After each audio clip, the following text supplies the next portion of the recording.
The following podcast is part of a certified educational activity titled Reinforcing Precision Tactics in Genomically Altered Resectable Non-Small Cell Lung Cancer, Collaborative Workflows and Personalized Solutions for Integration of Adjuvant EGFR and ALK-Targeted Therapies. Access the entire activity and complete the post-test at peerview.com/MZG860. Downloadable slides and practice aids are also available. Thank you very much for joining us this evening. We're going to be talking about EGFR and ALK in the early stage setting. My name is Jay Lee. I'm a thoracic surgeon at UCLA. I'm accompanied by my colleague here. Hi, everyone. I'm Ibi Dagogo-Jack. I'm a medical oncologist from Mass General, so happy to be here among surgeons. So goals today will be to augment our knowledge on the latest evidence for EGFR and ALK-targeted therapies, to equip our strategies with developing treatment plans for patients with EGFR mutations and ALK fusions, and to improve the multidisciplinary workflows and collaboration based on biomarker data. So we're going to start with Dr. Dagogo-Jack presenting the EGFR data. Excellent. Thank you so much. And so my component of this program is entitled Refining the Use of EGFR-Targeted Therapy in Resectable Non-Small Cell Lung Cancer with EGFR Mutations. And we're going to discuss the evidence, in particular the DOR study, as well as practicalities, like how do we implement it and what does the future look like. And so a lot of what we thought about biomarker testing used to only pertain to the stage 4 setting, where EGFR was really the initial standard bearer. But more recently, we've started to apply similar principles to the resected setting, including biomarker testing, as well as kind of repurposing some of our therapies that we used in advanced stage setting. And really, again, the standard bearer has been EGFR, but we're starting to expand the number of relevant targets. And so the study that defined or really changed our practice in terms of incorporating EGFR-targeted therapies, namely osimertinib, for resectable non-small cell lung cancer, is a DOR study. I'm sure many people in the audience are familiar with it, but we'll spend some time discussing it. And so this was a phase 3 double-blind study that took patients who had resected EGFR-positive lung cancer, stage 1B to 3A per the AJCC version 7. So that really translates to having a tumor greater than 3 centimeters or having node-positive disease.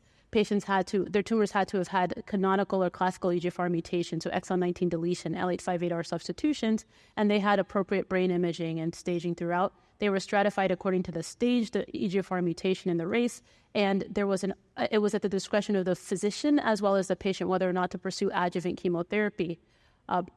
After this, patients were randomized to receive osimertinib or placebo. Osimertinib was given for 3 years, primary endpoint being disease-free survival in the primary population, which was stage 2 to 3 disease, but also expanded in the larger population. And of course, we're all interested in the overall survival too, which was a pre-specified secondary endpoint.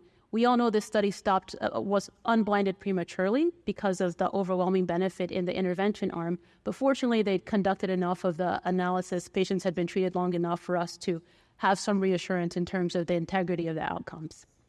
And so this is the primary kind of efficacy endpoint. This is disease-free survival. We initially saw this presented in 2020. This is the most recent update in 2023. In 2020, we saw that about 90% of patients at 2 years were free from progression and alive in the osimertinib arm, compared to 55%, or less than 50% actually, for patients at 24 months. At 5 years now, we see those numbers have come a little bit closer together, but still an overwhelming benefit for osimertinib, with 73% of patients alive and free from progression with a hazard ratio of 0.27. If we look in higher stage disease, so stage 2 to 3A, those numbers are equally or if not more impressive. And so some of the initial criticism of this study was, are we suppressing disease or are we curing it, right? Can we see overall survival benefit? And reassuringly, we did. In 2023 at ASCO, we saw, and also subsequently published, we saw a 10% improvement in median overall survival from about 78 to 88% in 1B to 3A, and 12% if we look in the stage 2 to 3A, suggesting that and kind of enforcing that we should be testing for EGFR alterations. We can improve survival and not just disease-free survival in this setting. And so one of the things that we love about drugs like osimertinib is that they penetrate the blood-brain barrier. And so it's encouraging to see some CNS protective effect, and not just the CNS protective effect, but also protection against developing distant metastasis. And that's evident in plots like this. really demonstrating that the most common sites of recurrence were the lungs, the lymph nodes, and the central nervous system, but those rates were halved with osimertinib compared to placebo. And so it's kind of another reason that we should adopt therapies like this. One of the questions that is that is arising in the setting is whether or not we need to be incorporating adjuvant chemotherapy. I'd mentioned that in the original study design, it was at the discretion as to whether or not to pursue it. I should note that the pattern of prescription mirrored our standard practice or kind of national patterns. And about a quarter of patients who did not have any nodal involvement ended up getting chemo, whereas about 3/4 ended up getting adjuvant chemotherapy among the stage 2 to 3 population. And so in my clinical practice, though plots like this demonstrate that the benefit was seen irrespective of receipt of chemotherapy, I tend to offer chemotherapy for stage 2 to 3, or at least node positive disease. And so the toxicities associated with osimertinib in the adjuvant setting are pretty similar to what we see in the stage 4 setting. So GI toxicities, skin toxicities, most of which are grade 1 to 2. The rates of discontinuation are not higher than in the metastatic setting, 13%. We know that toxicities can be harder to stomach in the adjuvant setting than the metastatic setting, where the stakes are a little bit higher for patients. And so what's next for the EGFR landscape? And so one of the questions that has emerged is, can we apply and should we be applying similar principles for stage 1A? This is a DOR2 study, similar design, this time stratifying according to high risk, which is defined by the invasive tumor size, LVI, as well as kind of high-risk histologic subsets, such as micropapillary pattern. Patients will be treated for 3 years and randomized to osimertinib versus placebo. Another question that is one that continues to kind of plague the field is whether or not 3 years is sufficient. We saw those curves when patients stopped treatment at 3 years. We saw the osimertinib curves start to kind of diminish a little bit rather than plateau. And so this is a study, it's a phase 2 study looking at osimertinib for 5 years in both the canonical or common EGFR mutations as well as atypical EGFR mutations, where we have phase 2 data suggesting some benefit with osimertinib. And finally, you heard in one session about perioperative therapies. And so it's important for us to test for EGFR mutations, but not necessarily to wait until after surgery, right? We should know that information up front. Helps us deselect chemoimmunotherapy, but it may also help us prioritize patients for studies like this. This is Neo Adora asking the question of whether or not preoperative osimertinib followed by or perioperative osimertinib can improve outcomes. And so here patients are randomized to placebo plus chemo, OC plus chemo, or osimertinib by itself, looking at major pathologic response as a primary readout, but we'll have the opportunity to look at overall survival and event-free survival as well. And so with that background data, we're going to consider a case and put some of that background to work or to use. Great. Okay, fantastic. So we're going to go ahead and talk about this case here. And please submit questions as you may have. First patient we're going to talk about is a 67-year-old female patient, never smoker, with a persistent cough. CT imaging is shown here, and a 3.4 centimeter mass, metabolically active, SUV of 5.3. There's a left hilar lymph node that's lighting up with no distant disease, and head MRI is clean.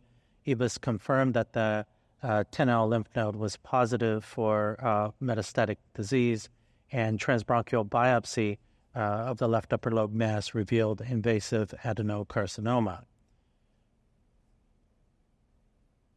So, first question, polling question for the audience. These are the options. What would you recommend for this patient at this time? So again, node positive, 10L lymph node, and adenocarcinoma. What would be your next step?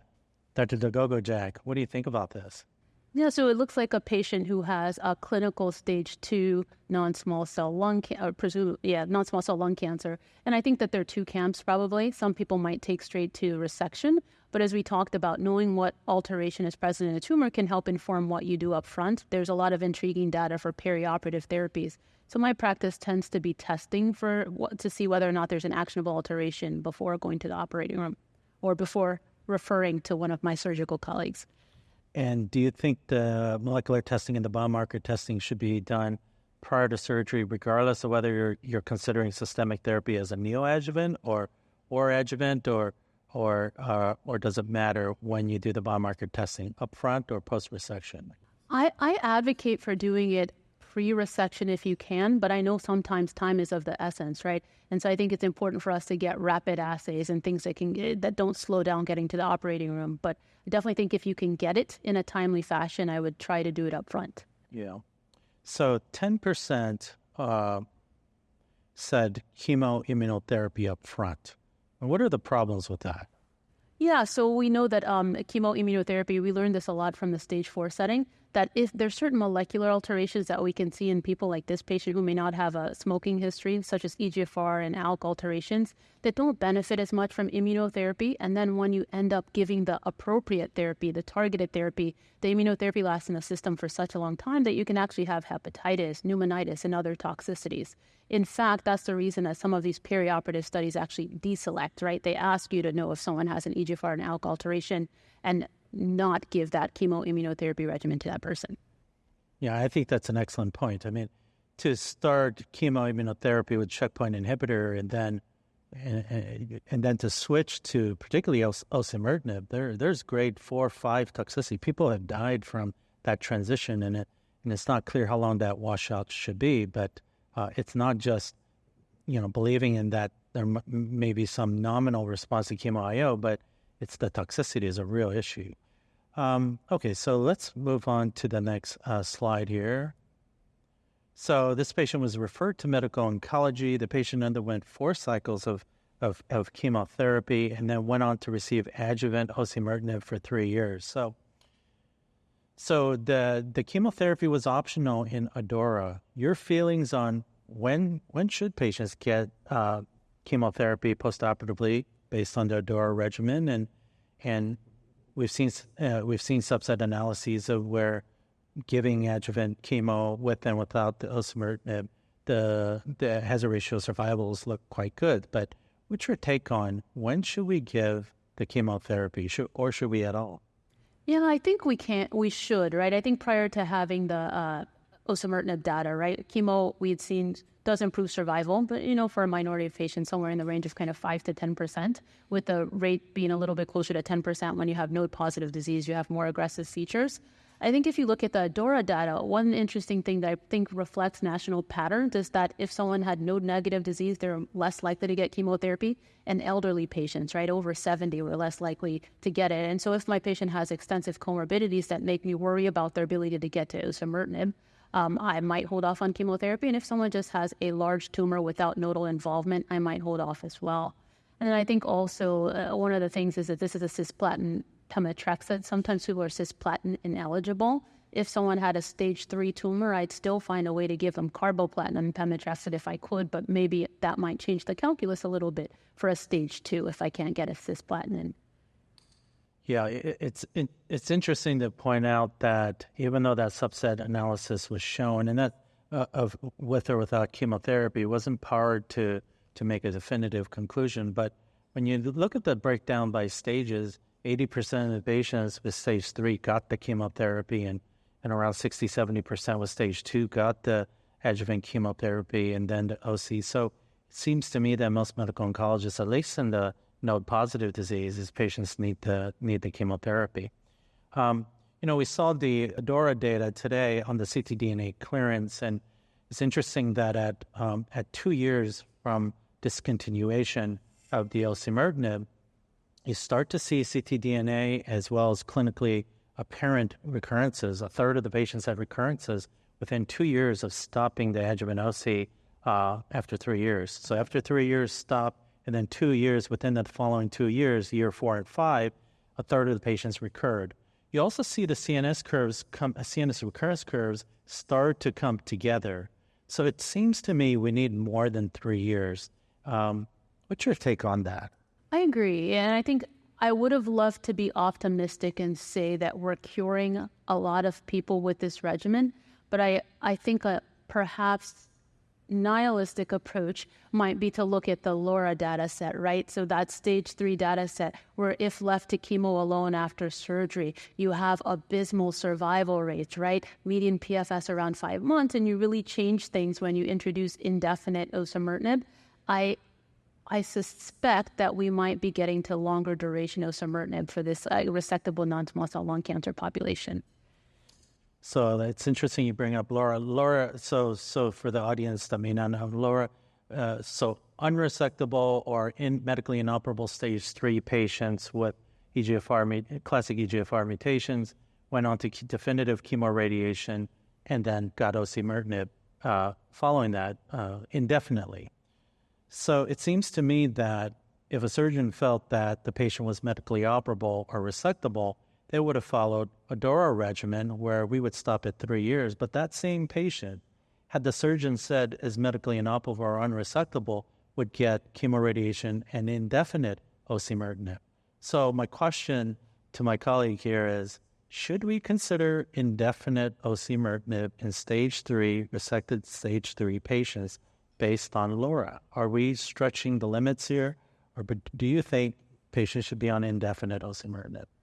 I think it's tough, right? Because I think there are some limitations based on the era that we live in terms of financial limitations, right? It can be expensive. Toxicity limitations. There's a kind of the patient advocate or patient, Joe Feldman, right, who puts up this beautiful picture, right, and says if you had a pebble in your shoe, you could tolerate that pebble for a few minutes, but if you're stuck with that pebble for years, it really becomes a nuisance, right? And so some of these toxicities, while mild, can actually stack up over time.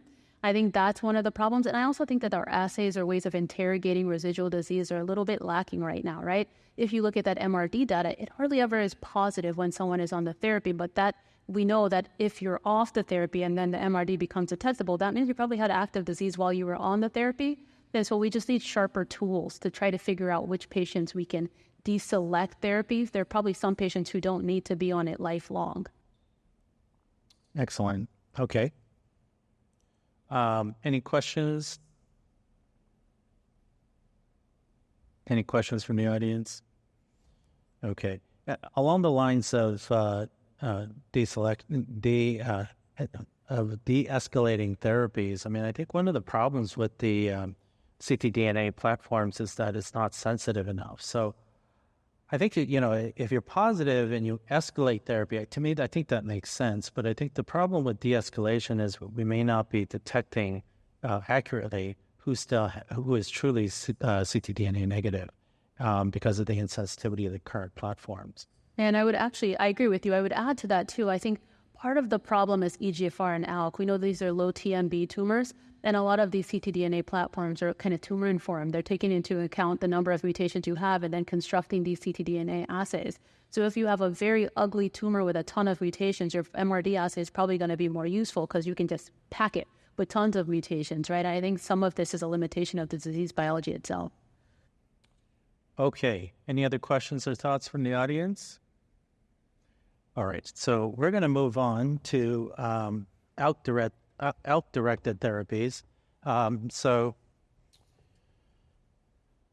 we're going to talk about ALINA. ALINA is a randomized phase 3 registrational trial that looked at adjuvant alectinib versus chemotherapy in the resected ALK-positive space.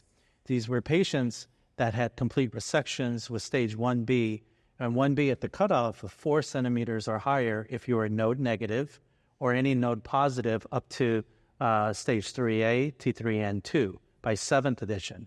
If you upgrade that to the 8th edition, it's stage 2A to select 3B patients, T3N2 disease, that were eligible for this trial. Patients had no prior systemic therapies, went on to randomization 1-to-1, and received adjuvant alectinib for 2 years versus chemotherapy for 4 cycles.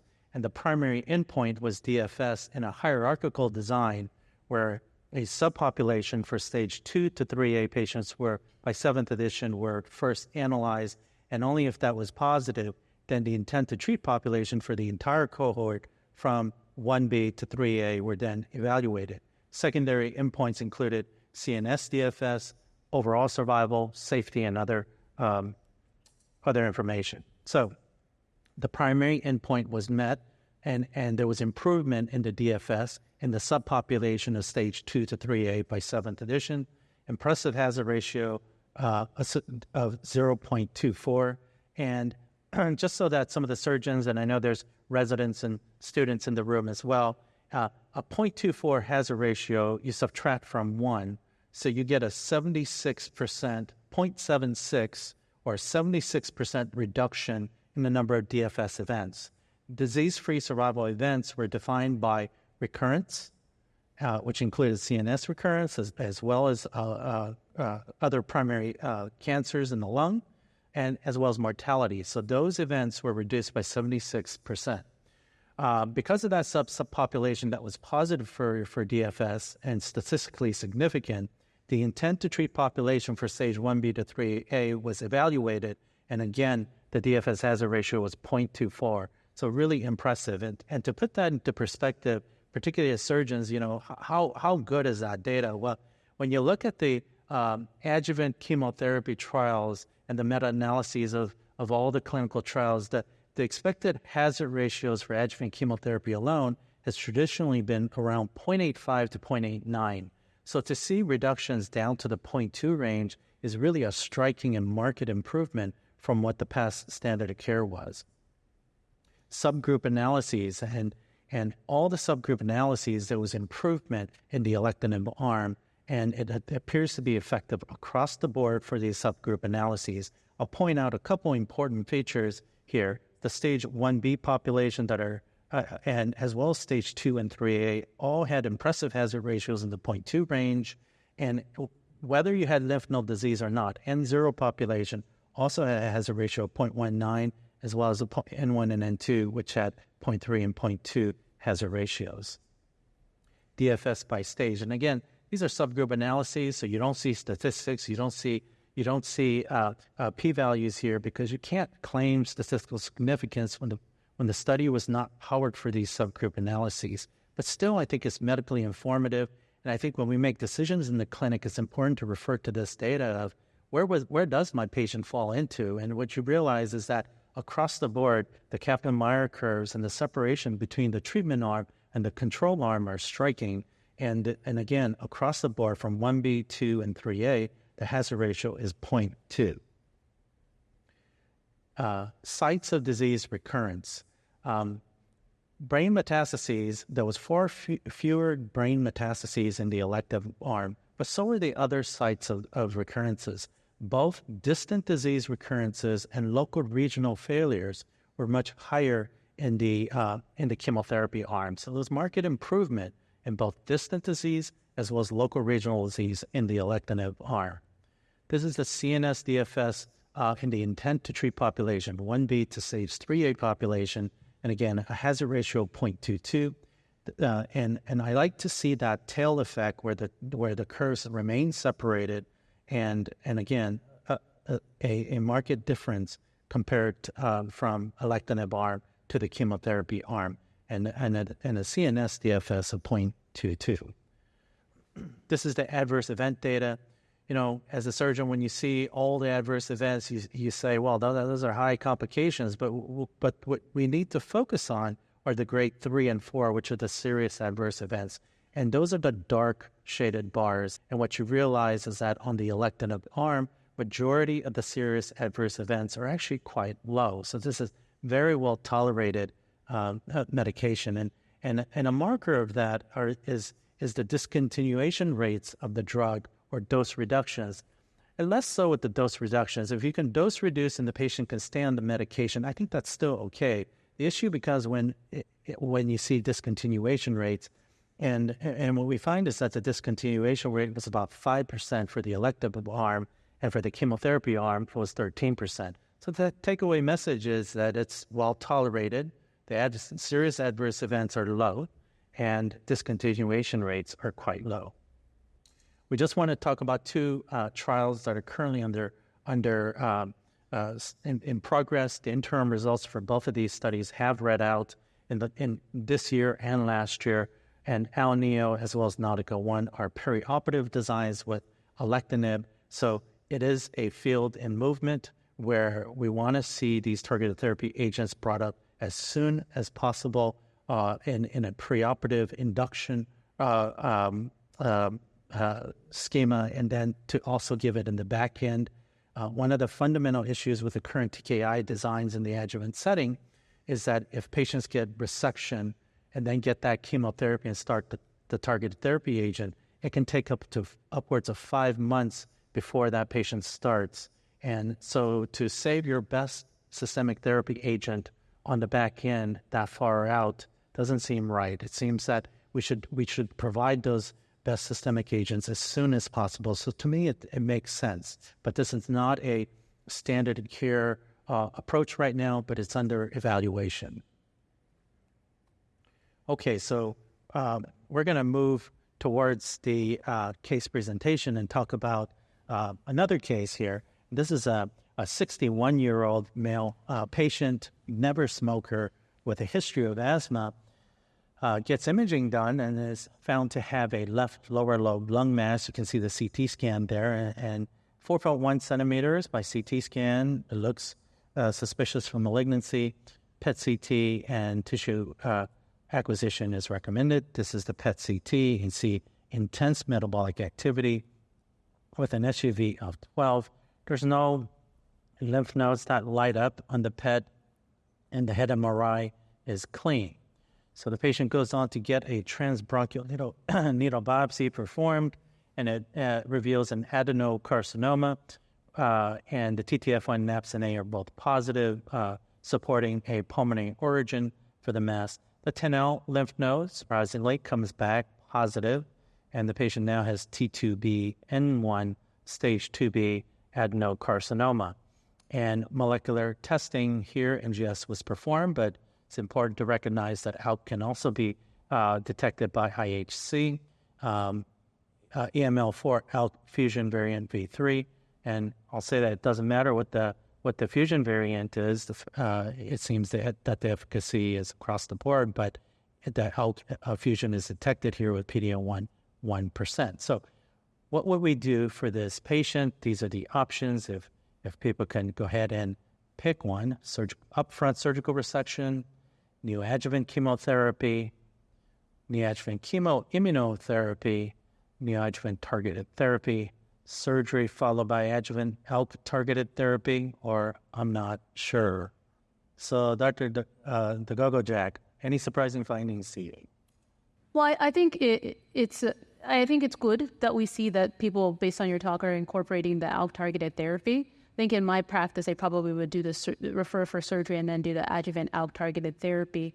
I think that we still have, as a field, I think it's easiest to kind of blanket prescribe chemoimmunotherapy, but I worry about the toxicity of that approach and the delay, again, to get to the ALK-targeted therapy, because in the medical oncology field, we at least want 3 months washout from immunotherapy before you start any kind of targeted therapy. So that's really going to delay things.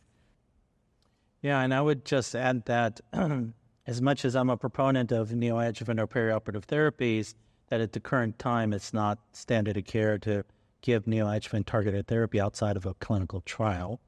So we're left with surgical resection alone, or a surgical resection without targeted therapy, and that ALK fusion is certainly very appealing to give alectinib as a targeted therapy agent in the adjuvant setting. So the patient went on to receive a robotic left lower lobectomy. This is the final pathology: 4.5 centimeter papillary, acinar, and micropapillary pattern. So some high-risk features there, at least moderate and high-risk pathologic features. 1 out of 17 lymph nodes, or 10L lymph node, that hilar lymph node, was positive, T2B-N1. So ALINA trial in the treatment arm, there was no chemotherapy. And the control arm was standard care 4 cycles of chemotherapy. Here we have this ALINA distinguishes itself from ADAURA in the sense that chemotherapy in the adjuvant setting was optional in ADAURA for EGFR mutant patients. So what do medical oncologists do? Do you give adjuvant chemo despite the ALINA trial design? And if so, when do you give? Yeah, I mean, I think I would apply. So if you're completely faithful to the study design, the answer is no. In clinical practice, we know there's more wiggle room, there's more flexibility. Medicine is an art, not something rigid. And so I think we apply similar principles to the EGFR space. I've heard some of my colleagues say kind of tongue-in-cheek that Alina told us that ALK-TKI was better than chemo by itself. It didn't tell us that chemo followed by ALK-TKI is better than ALK-TKI by itself, right? And so we have survival data supporting chemotherapy. We're still waiting in the ALK space, and so I tend to use the chemotherapy for node-positive disease. So it seems like the indication for chemo have really not changed whether Adora or Alina reported out. It's just to the medical oncologist, the indications for chemo are indications for chemo, and the targeted therapy is based on the two trials. Is that in a simplistic way? Is that correct? I think to some degree, I have found that in my practice and kind of colleagues as well, we're probably a little bit faster to abandon, perhaps not do the 4 cycles of chemo if there's a toxicity, then you know that you have the option of a TKI after, right? What you don't want to do is to damage someone's functional status to the extent that they cannot benefit from the targeted therapy. So I have cut bait after 1 cycle of chemo. Okay, excellent. Okay, so going to questions. We have a list of questions here. I'm going to let Dr. Dagogo-Jack pick some of these. So we have one question here pertaining to approvals or ongoing trials, including different exon deletions and response to treatment. I presume this is related to EGFR. And what I would say is that, historically, our targeted therapies have been most efficacious for exon 19 deletion and L858R substitutions. The next most common is an exon 20 insertion. They don't do that well with osimertinib, and so we've had to devise kind of alternative strategies, drugs like amivantamab, et cetera.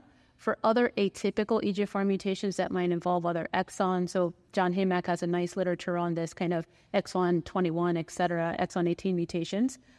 There are some data suggesting osimertinib and even a second-generation drug with some associated toxicity called afatinib may have some efficacy in this context. To my knowledge, the most prospective study exploring this was the one I showed you, looking at osimertinib in both kind of canonical or classical EGFR mutations and atypical EGFR mutations in the adjuvant setting. Okay, so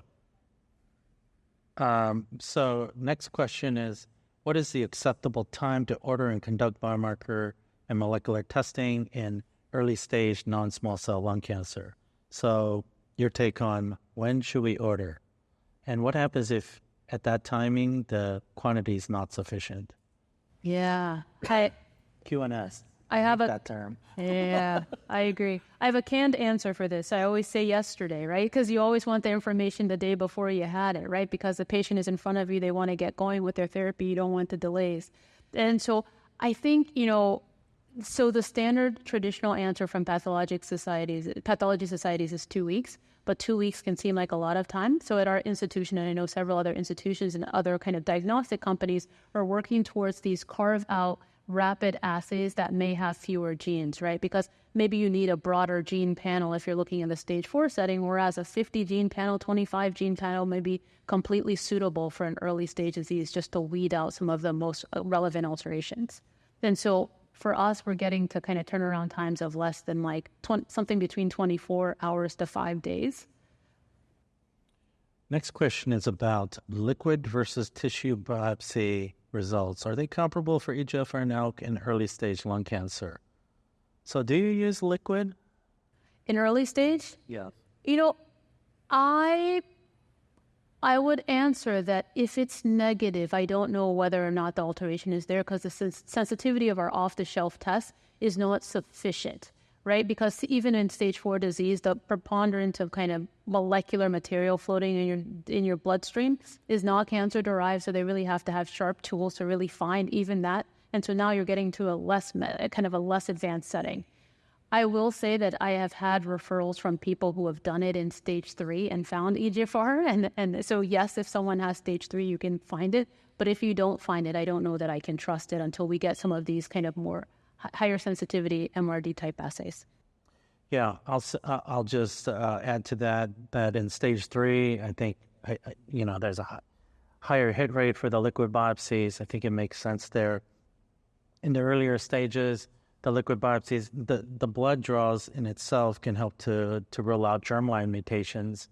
But short of that, I agree. That you got to question the sensitivity of detection of some of these driver gene alterations in the early stage and how sensitive the liquid biopsies are.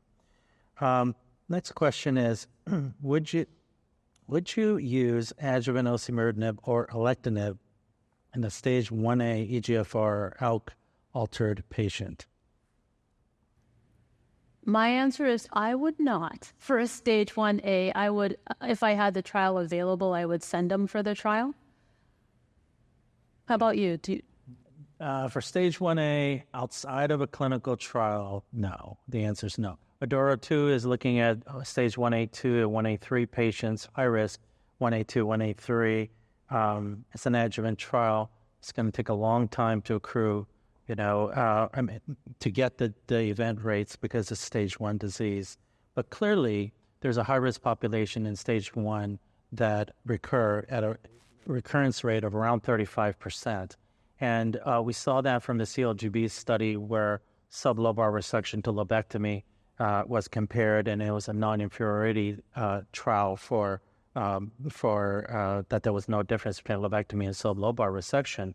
But one of the takeaway messages is that the recurrence rates, the relapse rates were about 35% in the stage 1 population, 1A2, 1A3 population. That's quite high. So whether that's understaging by the surgeon or not, but I think there's certainly an unmet need in the stage 1A population. But as standard of care, no, that's not what we do. So how do we choose between neoadjuvant and adjuvant targeted therapy once both become options? So I think this question is alluding to ADAURA, and then we have NEO and Nautica-1, which are the phase 2 studies. But, ADAURA is a phase 3 registrational study. So how do you see ADAURA fitting in? And if you had to forecast the future, how would you apply that? Yeah, I think, so in principle, I think one thing we have to distinguish is how does immunotherapy work versus a targeted therapy? Immunotherapy, probably for Dr. Spicer and others, give you kind of compelling reasons why it's better to do that therapy upfront while the tumor is in place to educate the immune system, larger burden of neoantigen, et cetera. That's not necessarily similar arguments are not necessary or perhaps pertinent in the context of a targeted therapy, though we also know that targeted therapies are perhaps our swiftest way to get tumor shrinkage. And if you want to get a patient to an operation, it is compelling to think about giving it up front. But to me, I actually think the strategy is probably going to win out is going to be that perioperative, right? Where you give a little before and then you go to surgery and then you give a lot after. And then as a field, we scratch our heads as to how much is enough after. Yeah, so I'm going to show, this is the NEO and Nautica-1 study where you get neoadjuvant alectinib, assess the path response, go to surgery, and get adjuvant alectinib for 2 years. And the MPR rates in NEO is 39%. The MPR rates, granted it's our first 9 patients, 67% MPR rate in Nautica-1. This is markedly higher than what we're seeing with osimertinib. And Colin Blakely's data from UCSF, the MPR rate was 15% with neoadjuvant osimertinib. But honestly, the path regression data seems to be target dependent, and we don't quite know what the meaning of path regression is in targeted therapies. Meaning, if you look at the NEO-ADAURA trial design, it's 3 weeks, 3 cycles of neoadjuvant targeted therapy, chemo plus OC. One arm is neoadjuvant chemo plus OC, and then OC alone, and then standard care chemotherapy, preoperatively for 3 cycles. That's 9 weeks. You go to surgery, and the primary endpoint was MPR and PCR, and then the secondary endpoints are survivals, DFS and OS. But on the adjuvant side, all 3 arms are getting osimertinib for 3 years, and you heard about trials where we're talking about up to 5 years in Target 2 with osimertinib. So this is just my opinion. I'm not sure if it's going to translate to a survival difference in the 3 arms when patients are getting years of the targeted therapy agent.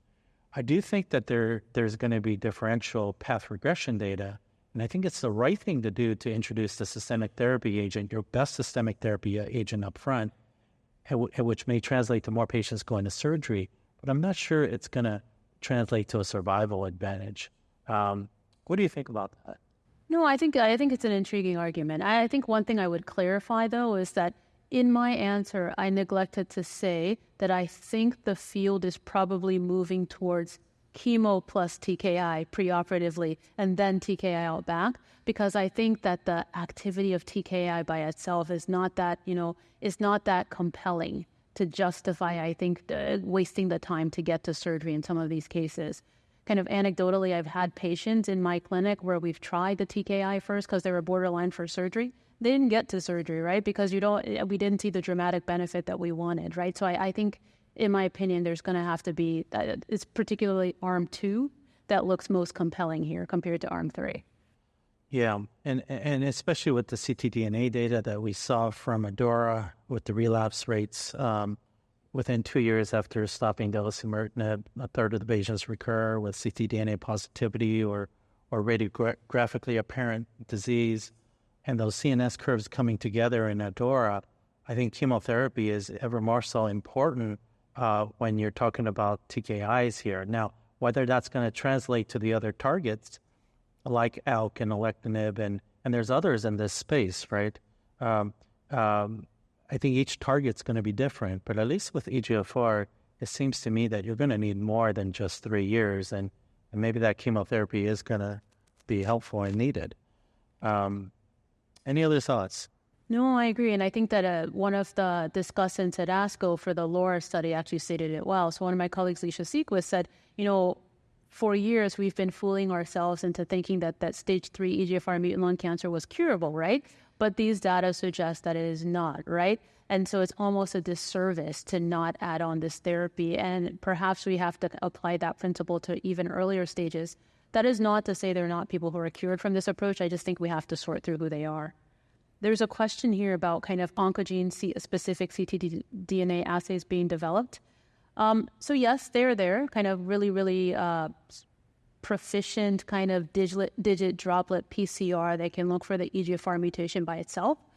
But what has been shown by like Swanton and other people is that the more expansive your panel, probably the better position you are in to detect disease recurrence. And so, yes, you can be very specific on the looking for the disease-defining alteration, but at the end of the day, it might not necessarily help you in the same way that in stage 4, for us to really have confidence that ctDNA is detected in the context of an EGFR mutation. You got to find that EGFR mutation in the ctDNA. So, yes, you can, but should we? Excellent. So we're down to 1 minute before we have to close. Your most important takeaway message to the audience would be? Biomarker testing is relevant across all disease stages at this point. I totally agree with that, and that's exactly what I was going to say. Right now, as of January 2023, you have to check EGFR, ALK, and PD-L1. Well, that list is going to increase with time. You look at like RET, ROS1, NTRK, the list continues. RET in the metastatic setting with Libretto 431, market improvement with selpercatinib compared to chemo IO, really a Keno 189 regimen. So to know that data and to say that RET fusion patients should receive neoadjuvant chemo IO may be problematic. So I think that list of driver mutations that don't respond to chemo IO, that list is going to continue to increase. So ever more so, the importance of biomarker testing and molecular testing will increasingly become important in the early stage setting. Okay.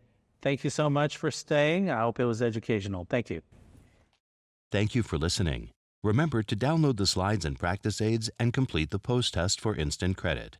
This activity is certified by PVI, PeerView Institute for Medical Education. This activity is supported by independent educational grants from AstraZeneca and Genentech, a member of the Roche Group.